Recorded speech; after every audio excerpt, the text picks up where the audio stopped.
palagi ka nagko-content pero still wala pa rin pumapansin or bumibili doon sa ino-offer mo. In this video, i-share ko sa iyo kung paano mo to masosolve. Importante na maintindihan mo sa content creation and sa business na ginagawa natin is may mga stage na pinagdadaanan. Yung unang stage pagdating sa content creation is getting to know you. Magpakilala ka muna. Kasi kung hindi mo magagawa na papakilala yung sarili mo tapos directly magbebenta ka kaagad ng ino-offer mo, tingin mo bibili sila sa'yo? Mataas yung chance na hindi sila bibili at hindi nila papansinin yung ino-offer mo kahit gaano pa yan kaganda. Imagine meron naglabas ng isang smartphone, no? Sabihin natin iPhone versus yung bagong smartphone na lumalabas. Pag sinabing iPhone, automatic alam mo na meron ng brand. Aware ka na yung iPhone is sabihin natin sikat and maraming gumagamit and quality, 'di ba?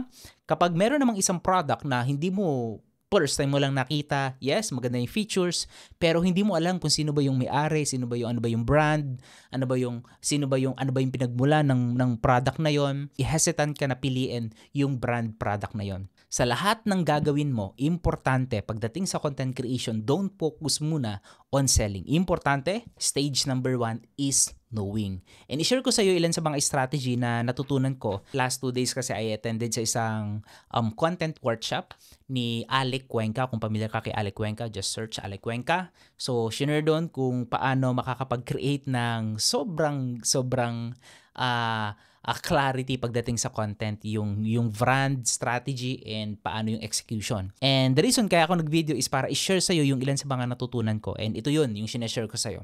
Yung stage or level na pinagdadaanan bago mag-yes yung mga taong makakapanood doon sa content mo. So what's next after the stage 1? So syempre may stage 2. Stage 2 yung tinatawag na like. Kilala ka na nila, what's next? Kapag kilala ka na nila, pupunta na sa stage 2 sa magugustuhan ka nila. Yung liking. Imagine, no, nung una na ikaw is merong nililigawan and hindi naman kaagad-agad na nung sinabi mo sa kanya na magpakasal kayo, pumayag siya.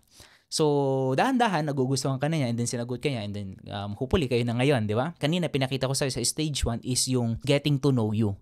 And next level is liking.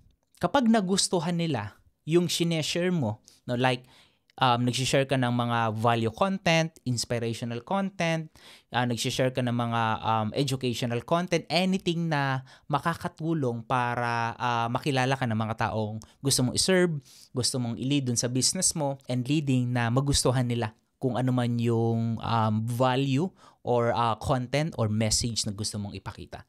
So once you establish yung know and like, dito na tayo sa stage number 3. Stage number 3, ito yung pinaka-importante sa lahat, is trust. Iba ng level to, okay?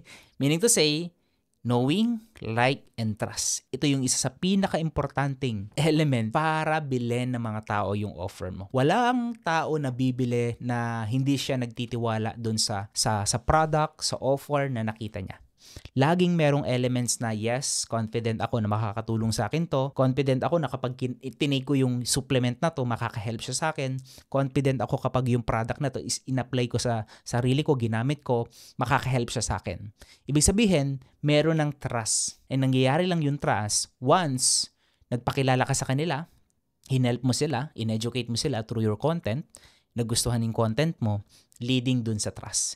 And mapapansin mo dito sa mga stages na to, from knowing, stage 1, stage 2 is liking, and last is stage 3, wala dito yung selling. Bakit wala yung selling, Coach Jay, no? So in business, kailangan maintindihan natin na selling is easy once you position yourself, once you position your brand sa mga audience na gusto mong iserve.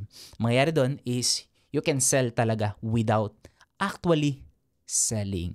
And yun yung gusto kong i-share na strategy and value on this video. And hopefully, i-apply mo yung share ko na 3 level, no? Huwag ka agad mag-jump dun sa pagbebenta.